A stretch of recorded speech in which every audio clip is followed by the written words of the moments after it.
We left off Pusik Tes right after Shlishi. So after he reveals himself to his brothers that he's Yosef, then he tries to somehow speak more softly to them to relieve their conscience. And he says to them, it's not that you sent me to Egypt, but rather Hashem. I've become the advisor to Paro. That's the father. The master over his household. And the ruler of all of Egypt.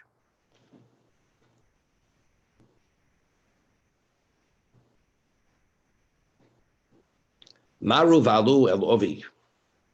Hurry and ascend to my father.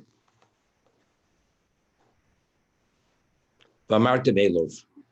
I mean, the first thing, which is obviously difficult. What was the whole basis for the strife between Yosef and his brothers? The Torah tells us initially, when he was 17 years old, his father showed greater love for him over his brothers. He did not treat them equally. Not because he gave him greater responsibility. Rather, he gave him that gift of the Ksonas Pasim. I mean, seemingly, what Yosef should have said to his brothers, hurry and ascend to our father, Elovinu. Not hurry and ascend to my father. So again, this he's expressing a certain exclusivity which he has with his fathers, which they don't. So again, he's opening the wound again here. But yet he says, El Ovi, hurry and ascend to my father.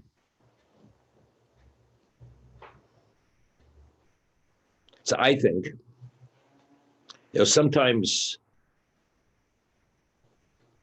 when you speak, you don't give open rebuke, but you allude to certain things, which is rebuke. If you remember yesterday, we had said, the Sforno said, what he says, Ani Yosef Orov Yichoy. I'm Yosef, is my father still alive? I mean, here you're depicting me in this most ugly, cruel picture. Is it possible, based on the relationship I had with our father, is it possible he could have survived that level of pain? Is it true what you told me that he's alive? So again, Maru Valu El Ovi, hurry and ascend to my father. I'm concerned, my level of concern for him is not yours. Meaning, when I originally had shared the dreams with you, it's been confirmed they were prophetic. Because everything that he dreamed actually happened. He's the ruler, the sheaves of wheat, the stalks indicate that he will actually feed the world. But in terms of yourselves, you didn't treat your father like he was your father. Because that he survived, the pain of me not being with him is not to be believed. So therefore, Maru Valu El Ovi, my father, Vamartimo Elov, and you should say to him, Yosef. This is what your son Yosef had said. Samani Elokim La'odom. God has made me a master, L'chol Mitzrayim, over all Egypt. Rodoi La'al Tamud. Descend to me without hesitation. Okay. So what's obviously difficult in the previous pasuk when he's trying to somehow soothe their pain, he says, it's not you sent me here, but God sent me here. I became the advisor to Paro, master over his household, and I became a ruler over all of Egypt. And this pasuk is watching to tell my father, I am, God put maybe the master over all of Egypt. In the previous pasuk, he was only the master over the house of Paro. And the term ruler over all of Egypt, evidently there's a difference between master and ruler. Because if it's one and the same, he should have said, I'm a master over his household in all of Egypt. And yet in this pasuk, it says he's a master of all of Egypt. He doesn't mention he's a ruler. Why? Okay. And therefore, You should come immediately without any level of hesitation. So let's speak about what's the difference between a melech and a shalit. There's a famous word from the Vilna Gaon. A king is not a king unless he has subjects. Ein melech b'loam. It's an expression of Chazal. A king is not a king unless he has subjects. Now, what's a subject? A subject is someone who's dedicated to the king. That's a subject of a king. A shalit is a ruler. A ruler rules by force, and his interest is not in the people, but rather he has people who he controls, who he dominates. That's the word ruler. A king is a king. He's interested in his constituents.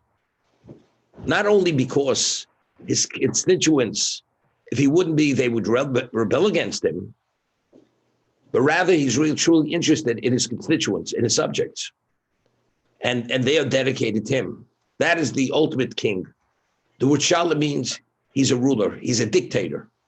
It's irrelevant what they want, and therefore, as a result of that, in a certain sense, in the general sense, he is the master. Master means no ifs or buts. It's what I want, and it's irrelevant what your concerns are. I will provide what I feel I want to provide, and what I don't want to provide, I won't provide. So when he spoke to his brothers, where actually they saw him in real time, he says, I want to delineate it, to explain to you. I am Paro's advisor. I'm the master of his household. Nothing happens in his household without me. That's master. Nothing. I am the ruler of all of Egypt. The people, it's irrelevant what the people want. Every decision is my decision. I don't take into account. Factually, he was a very benevolent ruler. But the word shalit means I don't have to take into account or be concerned of what the people want. When he speaks to his father, which we'll discuss in a minute, God has made me the master of all Egypt. I am the master. I do what I want. Nothing happens without me. That's master. He determines everything. We'll see in a moment. Now, why is it important for Yaakov to know that Yosef is the master? Do you think Yaakov's impressed? If Yaakov would hear that his son won the Nobel Peace Prize or the prize of medicine or anything, do you think Yaakov would be impressed with this? The whole world means nothing to Yaakov. The value of the world is what? Is only its value as a means for God's glory. That you're the master is irrelevant to me. So why is Yosef sharing with his father that he's the master of all of Egypt? For what reason? So the next pasuk really explains it. Yaakov, under no circumstance, wants to go to Egypt. Even to see his son Yosef, unless he understands that his spirituality and his spirituality of his family will be somehow insulated. And whatever his needs are regarding his spiritual status are provided for, Yaakov is not going to Egypt under any circumstance. He's not going there. By Yosef sharing with his father, I am the master. Master means whatever has to be provided, I'm in a position to provide that, to guarantee that your spirituality is going to be unaffected and be insulated, and you'll be removed from whatever Egypt represents. That's why Yosef is sharing with his brothers to communicate to the father, I am the master. Because as we'll see the next pasuk Yud, the Yoshavta Beretz Goshen, and because I am the master, you will settle in Goshen. V'yisakarav Elai, and you'll be close to me.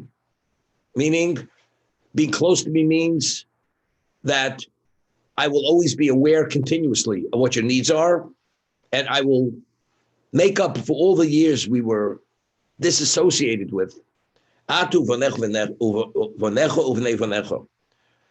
You will be close to me, not only you, but your sons, your grandchildren.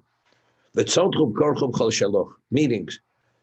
It's interesting, when you say in the Birchas Hamazon, the tefillah for the Malabayas, what do we say?